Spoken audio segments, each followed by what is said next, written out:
મિત યાર પણ કાયમનું થયું. આ છેલ્લા 1 વર્ષથી હું એમને સાચવું છું, બરોબર? અને એ 10 વાગે ઉઠે, રોજ ડેલી 10 વાગે ઉઠે. અને મારે જીજાજીનું ટિફિન 5 વાગે બનાવવાનું. હું તમારું બનાવી દઉં એટલે ચલો હું એમને બનાવી દઉં છું, ના નથી પાડતી. પણ એમને પણ થોડુંક સમજવું જોઈએ ને, હું પણ માણસ છું. અને કાયમથી હું 1 વર્ષથી તો એમનું કામ કરું જ છું. હવે એમના લગ્ન થઈ ગયા, એમને સમજવું જોઈએ કે આ બધું કામ એમને જ કરવાનું હોય. આ તો ઠીક છે, હું અત્યાર સુધી કરતી હતી, પણ હવે મારાથી નથી થતું યાર.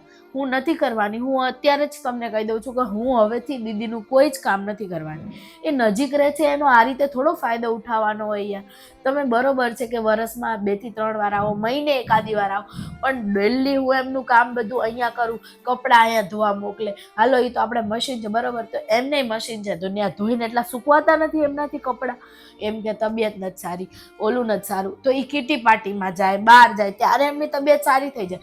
આજે અત્યારે હું એમ કહું કે ભાઈ મારે કીટી પાર્ટીમાં જવું છે, તો આપણી પાસે ટાઈમ નથી હોતો. તો મમ્મી એવું કે તારે આટલું બધું કામ હોય તો તું ક્યારે જાય? તો દીદી જાય છે તો એમને કઈ રીતે ટાઈમ મળે છે? કેમ કે એનું બધું કામ હું કરું છું. તો એમને એવું નથી થતું કે ના કિશુને ક્યાંક જવું હોય, કિશુને ક્યાંક ફરવું હોય. પણ મેં આજે કહી દીધું, હું આજે મમ્મીને કહી દઈશ, તમને કહી દીધું, હું આજથી હવે દીદીનું કોઈ કામ કરવાની નથી.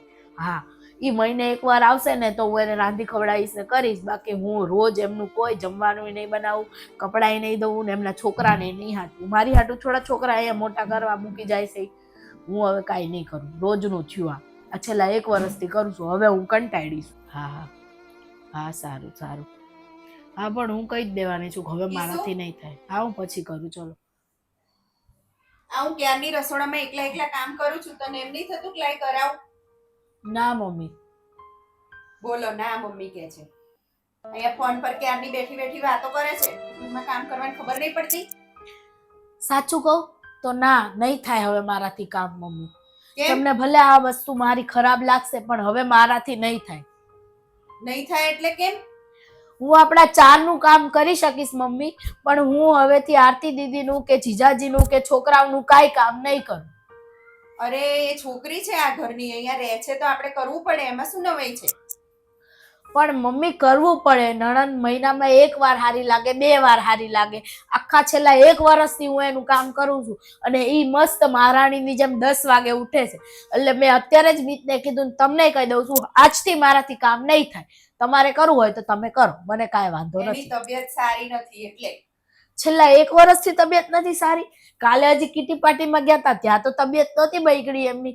એ દર મહિને કીટી પાર્ટીમાં જાય, બહાર નાસ્તા કરવા જાય, ત્યારે એમની તબિયત સારી હોય. પણ ઘરે કામ નથી થતું એમનાથી, અને ના થતું હોય તો જીજાજી કામ વાળી રખાઈ લે.